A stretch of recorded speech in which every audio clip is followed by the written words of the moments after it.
Kara Whitmore was the perfect suburban wife, or so everyone thought. Behind the smile, behind the carefully kept home and loving marriage to Greg Whitmore, she was hiding affairs with not one but 7 of her husband's closest friends. Her stepson, Ryan Whitmore, only 17, stumbled upon the dark truth, but what started as a shocking betrayal soon spiraled into blackmail, secret recordings, a vanishing, and eventually murder. What Ryan uncovered inside his own home would shake an entire neighborhood and expose a chilling network of lies, lust, and deadly consequences. In a peaceful suburban neighborhood on the edge of Houston, the Whitmore family appeared to be living the perfect life, but the visits grew frequent and strangely timed. Maybe he was imagining it, but the feeling wouldn't go away. Dozens. These were people Greg trusted. These were men who had sat at their dinner table, toasted beers with Greg at the family barbecue. She always lit scented candles and played the same playlist on the Bluetooth speaker. He installed a small camera with motion detection and cloud storage. The device was nearly invisible. Over the next several days, he tested it, making sure it was recording and sending footage to his private email account. He wanted to know how far it would go, how deep the deception ran, and whether anyone else in the neighborhood knew. He had unlocked a secret world inside his own home, and now he was standing on the edge of something much bigger than he had ever imagined. Something dangerous. Something criminal. The plan was working. She never checked the guest room after they left, probably because she thought no one noticed. She started bringing over more than one man at a time. Sometimes they'd arrive within minutes of each other. The footage captured everything: intimate encounters, whispered conversations, and something even more disturbing. In one clip, she mentioned someone catching on and how she needed to be careful. Her tone wasn't scared, it was cold and calculating. He began to keep a small notebook, documenting who came, when, and for how long. He wrote everything down: names, clothes they wore, the type of car they drove, license plates when he could get them. But even that felt too flimsy. He needed something stronger. He began researching hidden cameras, cheap spy cams, and how to discreetly place them inside the house. He considered the bookshelf, the curtain rod, even inside a plant pot. But finally, he decided the best place would be the air vent in the living room, and cheered Ryan on during his school soccer games. They had violated the most sacred boundaries, and Kara had let it happen, encouraged it even. There was no way Greg knew. He was too trusting, too focused on work. Ryan's mind raced. He wanted to tell his father. He wanted to erase everything he had just seen, but most of all he wanted proof, something undeniable. The photos were proof, sure, but what if Kara deleted them? What if she found out he had seen them? He couldn't confront her without a plan. Some selfies, some taken by others. Kara in lingerie, Kara with various men, some shirtless, some fully undressed. Many of the men he recognized as Greg's friends. Some of the photos showed 2 or 3 men in the same frame. Ryan felt dizzy. The phone slipped out of his hand and hit the counter. He backed away from it as if it had burned him. His stepmother, the woman who cooked his meals and asked about his homework, was having affairs, not just one, but multiple. And all of them were with his father's friends. And as time passed, Kara became bolder. She wore silk robes around the house even when Ryan was home. She played music loudly during the afternoons and locked her bedroom door more often than before. He'd hear muffled voices through the walls, the sound of furniture creaking, and once unmistakable noises that confirmed everything he had suspected. Ryan once saw one of them slipping out the back door in the middle of the night, shirt half buttoned. It buzzed a few times with message notifications. Ryan tried to ignore it, but then it buzzed again, and curiosity overtook him. The phone was unlocked. His hand trembled as he picked it up and opened the gallery app. What he saw shattered every bit of trust he had in her. Another time, he heard laughter and a low thud from the guest room, only to find it empty minutes later.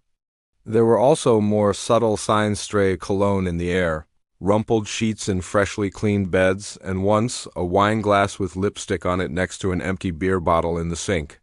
The father, Greg Whitmore, was a well-respected contractor known for his long hours and reliable work ethic. His wife, Kara Whitmore, was striking, elegant, energetic, and socially involved in every neighborhood activity, from volunteering at community cleanups to leading weekend fitness sessions at the park. Their home was a spotless two-story brick house with a manicured lawn and the classic white fence. But the image of perfection was only a surface. Beneath it, secrets were taking root. Greg's 17-year-old son from a previous marriage, Ryan Whitmore, had been living with them for the past 5 years. Ryan was quiet, observant, and introverted. He spent most of his time playing video games, listening to music, or scrolling aimlessly through social media. He respected Kara, even liked her to some degree. She cooked well, always had a smile ready for him, and treated him better than most stepmothers he'd heard about. But over time, Ryan started to notice things that didn't add up. Greg's job kept him on the road. Sometimes he'd be gone for 2 weeks, sometimes a month. Kara, left alone, didn't seem to mind. In fact, she thrived during Greg's absences. She dressed better, wore perfume even when she was just going to the store, and spent more time on her appearance. She had more friends over, both male and female. But there was a pattern that Ryan couldn't ignore. Certain men visited the house regularly, often when Greg was out of town and always during late afternoons. They never stayed long, and none of them came over when Greg was home. It started with 1 or 2 guys like Travis and Sean, who Greg considered lifelong friends. Then more faces started showing up: Marcus, Leon, Ethan, Derek, and Tommy, 7 in total. Kara always gave them casual explanations. Travis needed help with a loan application. Ethan dropped by to fix the garbage disposal. Ryan didn't know what to make of it. He didn't want to be paranoid. Maybe she was just social. Maybe Greg knew. The turning point came one Sunday afternoon when Kara rushed out to meet someone at the farmer's market and left her phone on the kitchen counter. There were photos. The betrayal hit him hard. Not just because it was wrong, but because it was so close to home. He started paying closer attention to Kara's routine. She always showered after the men left. He knew Kara wouldn't suspect anything there. The vent gave a clear view of the couch and part of the hallway. Kara's behavior didn't change. If anything, it grew more reckless. Ryan had enough. His stomach twisted every time he reviewed the recordings. But he didn't stop. The perfect image of Kara Whitmore had been shattered, and now Ryan was about to uncover the full weight of her hidden life. The days following Ryan's discovery were filled with tension. Every moment in the house felt heavier. Kara still walked around with her usual cheerful demeanor, but now, every time she smiled or asked Ryan if he wanted breakfast, it felt artificial. If she had any idea Ryan knew, she didn't show it. She went about her days as if nothing had changed. Morning jogs in tight workout clothes, long baths, makeup routines, even when she had nowhere to go. She texted constantly, laughed at her phone, and occasionally whispered on calls when she thought no one could hear her. Ryan observed it all, and he kept recording. He opened her drawers, found a locked box with a small keyhole and a notebook beside it. Ryan didn't count it, but there was a thick bundle, maybe a few $1,000s. That detail made his stomach drop. These weren't just affairs. Some of these men were paying her.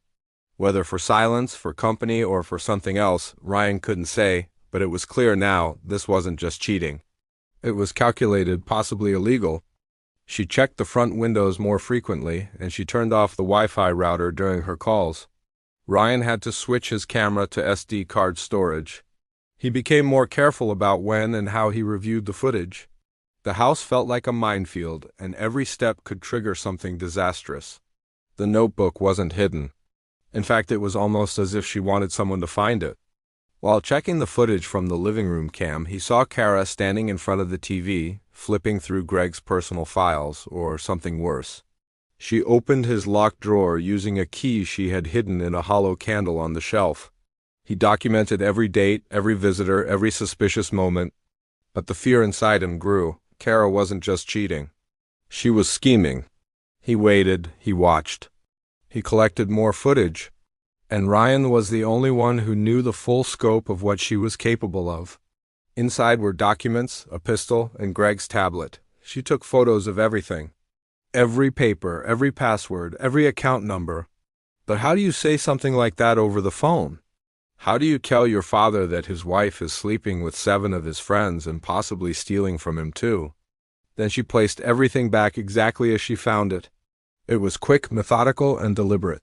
Photos, video clips, notes, screenshots from Kara's phone he had taken weeks earlier. He labeled folders, created backups, and uploaded copies to cloud storage. He knew there was a risk Kara might find out he was watching her.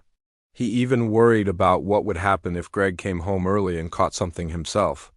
But he couldn't stop. He needed to understand what Kara was doing and why.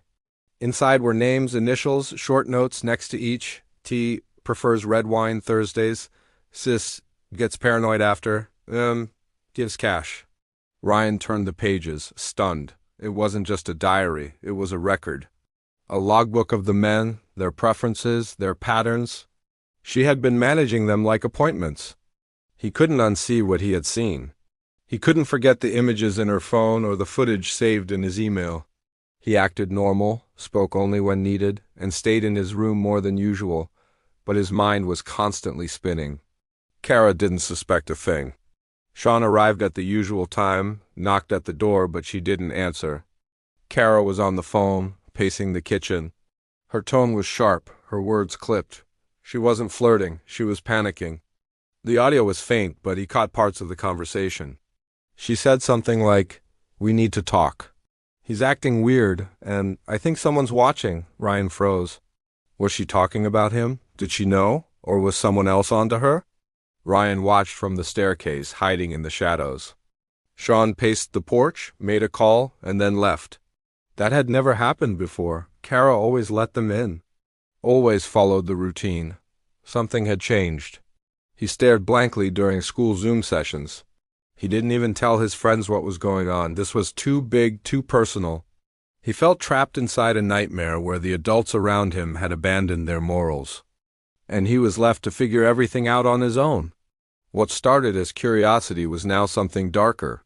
Ryan began watching the recordings every night. Each clip revealed more of Kara's hidden life, her intimate moments with the men, her casualness with them, the way she handled each situation like it was normal. His heart pounded in his chest. These weren't strangers. They were men he had seen laughing with his father, sharing stories about college and talking about raising kids. They knew Greg. They had known Ryan since he was a kid. And now they were sneaking into his house to sleep with his stepmother like it meant nothing. She had a pattern with each man, a schedule almost. Mondays and Thursdays were for Sean. Tuesdays, Marcus. Wednesdays, Ethan. The weekends rotated depending on who was in town, and the most chilling thing was how unfazed she was by any of it. In one video, Kara poured glasses of wine for two men, flirted with both, and led them to the living room. Ryan paused the video. Ryan wasn't sure what he felt anymore. Anger, disgust, confusion, it all mixed into something that kept him awake at night. He stopped eating much. One afternoon, while Kara was out buying groceries, Ryan checked her room again. He didn't have a plan, just curiosity. Beneath the logbook was a small manila envelope with cash. Back in his room, Ryan sat in front of his laptop and compiled everything. Later that week, something strange happened. Kara canceled one of her regular meetings. That night, Ryan reviewed the footage from earlier in the day. He spent the next few days on edge. Kara started locking her bedroom door more often. Then came the moment that confirmed his fears. Ryan didn't know what her endgame was. Was she planning to drain Greg's accounts? Blackmail the men she'd been with? He started writing everything down in a private journal, a final backup in case anything happened to him or the footage. When Greg called a few nights later to say he was coming home early, Ryan hesitated. He wanted to tell him everything. Instead, Ryan said nothing, because deep down he felt the story wasn't over yet, and the most dangerous part hadn't even begun. Ryan barely slept the night his father called to say he'd be home early. Every sound in the house kept him on edge: the creak of the stairs, the hum of the refrigerator, even the distant barking of a dog outside. He had never felt this kind of tension before. His heart raced every time he thought about what could happen once Greg returned, and saw even a fraction of what Ryan had discovered. But part of him also feared what Kara might do if she found out she was being watched. Over the past few weeks, Kara's behavior had grown increasingly erratic. When he left, his shoulders were hunched and his head down. Kara didn't say goodbye. She slammed the door behind him. That night, she poured herself a drink and sat in silence on the couch, staring at nothing for almost an hour. Ryan recorded every second, but he did his best, reviewing footage late at night with headphones on, ready to close his laptop at a moment's notice. One night, the camera in the hallway captured a scene that made his blood run cold. He stood in the hallway, holding a screwdriver in his hand, confused. Kara immediately walked to Ryan's door and knocked, asking if he'd seen her charger. Ryan opened the door slowly. Her eyes scanned the room, not looking for a charger, but searching. He hid it under a loose floorboard in the closet, covering it with an old shoebox. He knew Kara was closing in. If she found out what he had, she might do something dangerous. She asked about his school day, made spaghetti for dinner, and even suggested a movie. Every shadow outside his window made him sit up.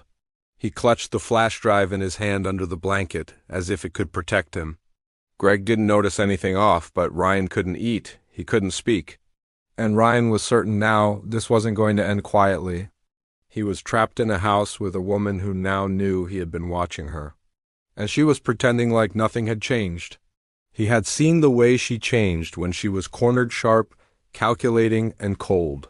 She smiled, then walked past him without waiting for permission, glancing at his desk, his closet, and finally his nightstand. His bedroom looked untouched, no signs of a break-in, no mess. But the laptop was missing. Panic set in. He ran to the hallway and opened the vent. The camera was gone. In the living room, the air vent had been unscrewed and placed carefully back into position. Someone had found it. Ryan sprinted to his closet, lifted the floorboard, and checked the flash drive. Still there. He clutched it like it was his last lifeline. Ryan's heart pounded. She was checking for something, maybe for evidence, maybe for a camera. The lock looked scratched and one of his folders was missing. He asked Kara about it, but she brushed it off, saying maybe Ryan had bumped it while cleaning. Greg seemed skeptical, but he let it go. Ryan stood nearby, pretending not to listen, but inside his nerves were unraveling. Kara was getting careless, and now Greg was starting to notice. She checked locks twice, sometimes 3 times, and unplugged electronics that didn't need to be unplugged. He hugged Kara, clapped Ryan on the back, and made jokes about missing home-cooked food. Kara played the part well. She greeted him with warmth, laughed at his stories, and held his hand like a loving wife. She whispered urgently, her voice full of panic. She said something about someone leaving town and getting rid of everything. Then she said, "He might have seen it. I don't trust him." Ryan leaned closer to the screen. He wasn't too sure who she was talking about, him or someone else, but the fear in her voice was real. The call ended abruptly when she heard Greg open the bathroom door. She slipped back into bed and pretended to be asleep. But Ryan saw the tension in her jaw and the way her eyes flicked toward the hallway whenever Greg turned his back. The guest bedroom seemed to be her new meeting spot whenever someone did show up. In one clip, Kara opened the door to Tommy. He looked nervous, constantly glancing over his shoulder. Kara pulled him in fast, locking the door behind them. Their voices were low, but Ryan could make out enough to realize they weren't meeting just for pleasure anymore. They were talking about money, about someone knowing, about deleting messages. Kara seemed angry, pacing in a circle, her arms crossed. Tommy handed her an envelope. She opened it, looked inside, and shook her head in frustration. Ryan watched as she threw the envelope on the table and stormed off. He had to adapt. With trembling hands and a racing heart, he installed another camera, this time hidden inside the smoke detector in the hallway just outside the guest room. It was risky, she could easily notice the change, but he had no choice. Every time he looked at Greg's framed photo in the hallway, smiling and proud, the guilt tore into him like a knife. He had to know the full truth before Greg came home. She spent long hours on the phone behind closed doors and stopped having visitors during the day altogether. Ryan suspected she had either sensed someone was on to her or that something else, something more complicated, was unfolding. Either way, the atmosphere in the house had shifted from secretive to tense. Ryan knew the recordings from the living room vent camera were no longer enough. Kara had started avoiding that area. The new footage was revealing. Tommy stayed only 10 minutes. A few days later, Greg arrived home. His presence shifted the energy in the house immediately. He was loud, cheerful, and completely unaware. Ryan knew he had to be careful now. He couldn't access the cameras as easily with Greg around. Kara was on the phone again, pacing in the dark.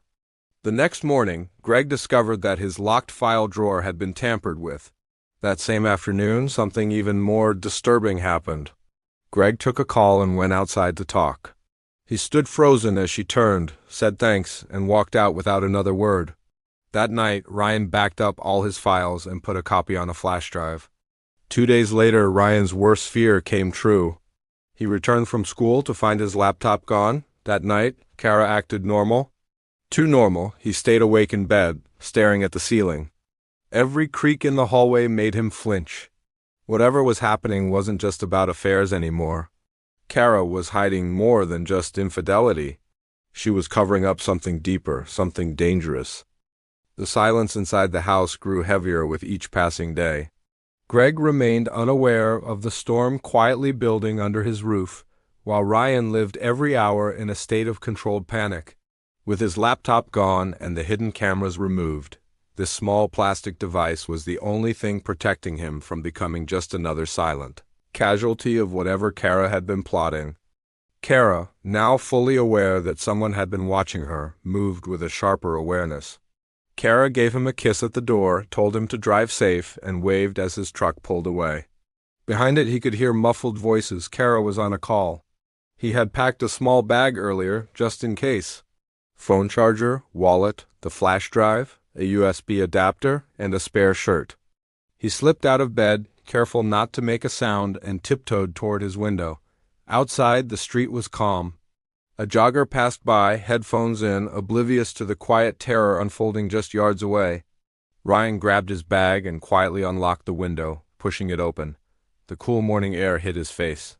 He was about to climb out when his phone vibrated in his pocket. There, he locked himself in the bathroom and opened his email. He had sent a few clips and documents to a backup account, but not everything. The flash drive was his only full archive. Her face went white. She closed the laptop, stood up, and made a call. He reviewed some of the footage and agreed this was more than a domestic dispute. There were clear signs of exploitation, fraud, and possibly even organized blackmail. Kara wasn't just cheating, she was running something structured and dangerous. Morales promised Ryan protection. Officers would be sent to the Whitmore home within the hour. Within 20 minutes, the school principal and a district police liaison were in the room. Ryan told his story again. They took notes, asked questions, and copied the contents of the flash drive to an external hard drive. He needed help, but not just from a friend or teacher. This was bigger. He decided to go to someone who would listen, his school's guidance counselor. Miss Daniels. She had always told students they could come to her with anything, no judgment. The front door was wide open, the bedroom drawers empty, and the pistol from Greg's locked box missing. A neighbor had seen her drive off earlier that morning in a gray SUV she didn't own. When they ran the plate, it came back stolen.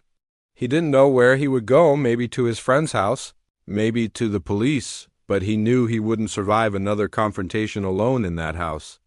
He pressed his ear against the wall. Her voice was low and urgent. When they told him what had happened, what Kara had done, who she had done it with, and what Ryan had uncovered, his face collapsed. There were no tears. Just a hollow, broken silence. The betrayal crushed him. His marriage, his friendships, his pride gone in one day. And Ryan, the boy who had once just wanted to understand a strange pattern of visits, had exposed something far more sinister than he had ever imagined. The door didn't open. Instead, a light scratch on the wood followed, like fingernails dragging along it. No name, no context, just that message. He looked back at his room. Had Kara sent it? One of the men? Was someone watching him right now?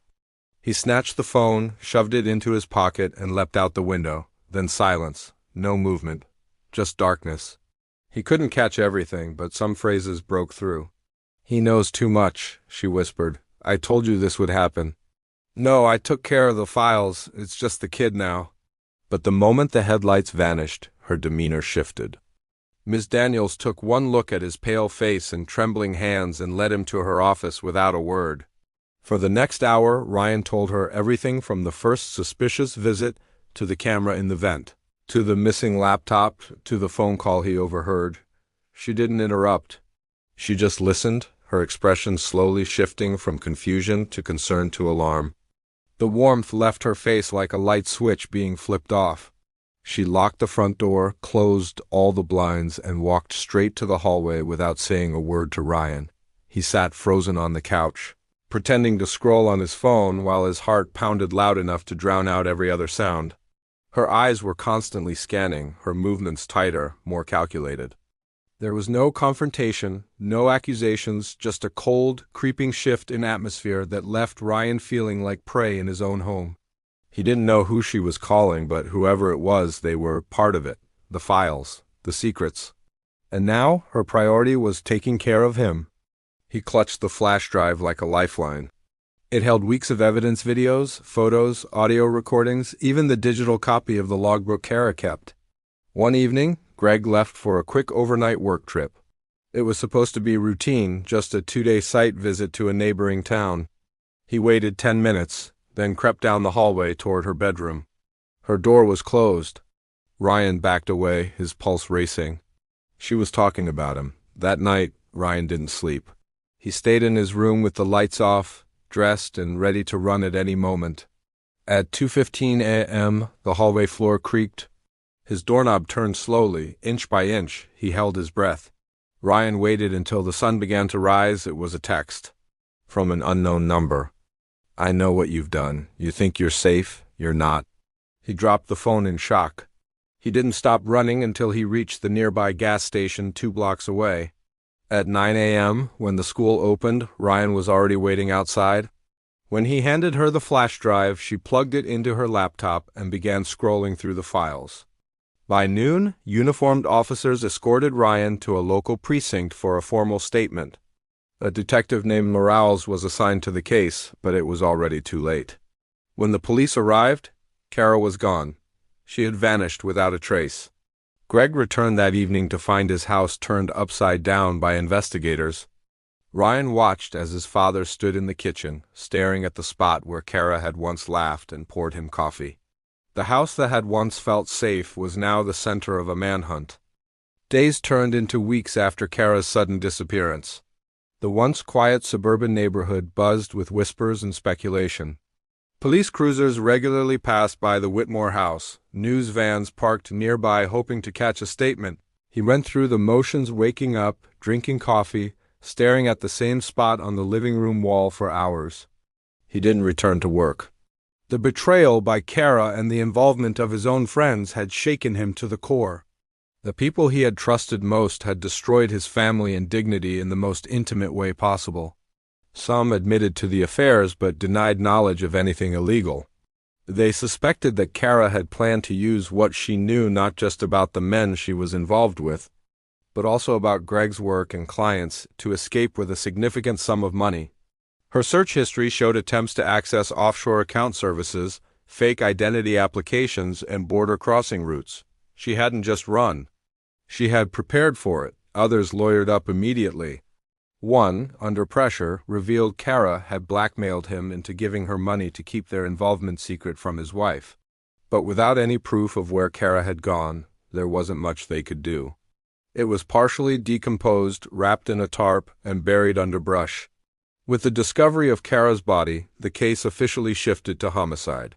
Investigators believed she had been killed by her own co-conspirators, likely to prevent her from exposing their network or using them as leverage to flee. He needed space to heal, and Ryan needed to rebuild. The house was sold.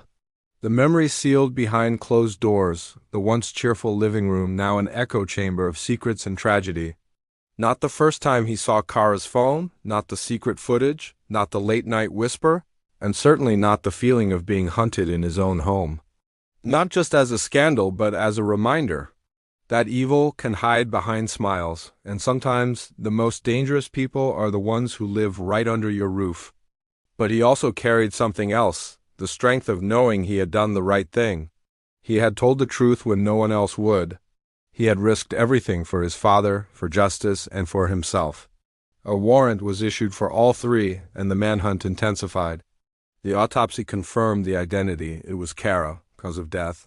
Blood force trauma to the head and traces of sedatives in her blood. She hadn't disappeared. She had been silenced. She had vanished without a trace, leaving behind only destruction and fear. He returned to school part-time under the supervision of a school liaison officer. Though it wasn't clear whether the men would come after him, the risk was too high. His testimony had already contributed to 4 arrests, and his digital evidence was the core of the case. One was found in Nevada, using a fake identity. Another in Arizona, working under the table at a mechanic shop. The third remained at large. Authorities continued to search, and the case remained open. He had done what few could do, expose a web of betrayal, deceit, and crime from within his own home. But it came at a cost. His counselor, Miss Daniels, continued to check in regularly. But the trauma lingered. He avoided eye contact in hallways, skipped lunch periods, and stayed after hours just to be alone in the library where the silence was a relief. Some students whispered behind his back. Others looked at him like he was the boy who exposed something no one else had dared to see. Either way, he felt isolated. Another confessed to knowing she had access to Greg's financial information and said she had once mentioned leaving town before things exploded. Bit by bit, the web Kara had spun began to unravel. He rarely looked Ryan in the eye, not out of anger, but guilt. He had failed to protect his son from the chaos that had been building right under his nose. And neighbors who had once waved warmly now crossed the street to avoid getting involved. It was from the night before Kara disappeared. In the clip, she sat at the kitchen table alone, her face tense. She stared into the camera directly into the vent, as if she knew it was there. And then she whispered something, barely audible. The kind that echoed louder the more you thought about it. Every time he stepped outside, he felt like he was being watched. Every unknown number that called his phone made his stomach churn. The text he had received before Kara vanished, "Do you think you're safe? You're not," still haunted him. Police hadn't been able to trace it. It had come from a prepaid burner phone, and with Kara now missing, they had few leads. The files from the flash drive were being reviewed by a forensic team, and investigators had begun issuing warrants to question the 7 men involved. The image of the Whitmores as the perfect family had crumbled in front of the entire community. And for Ryan, life had changed beyond recognition. Marcus, Sean, and Derek were unaccounted for, their homes found empty, phones disconnected, bank accounts drained. It became clear they hadn't just been casual participants in an affair, they had been part of something deeper, something possibly criminal.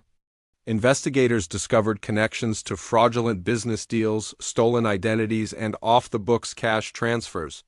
Kara had been the center of it all, a manipulator who used her beauty and proximity to orchestrate relationships that were profitable, dangerous, and secretive. Greg was a shell of the man he had once been. He barely spoke. Ryan, though physically safe, lived with a constant undercurrent of anxiety.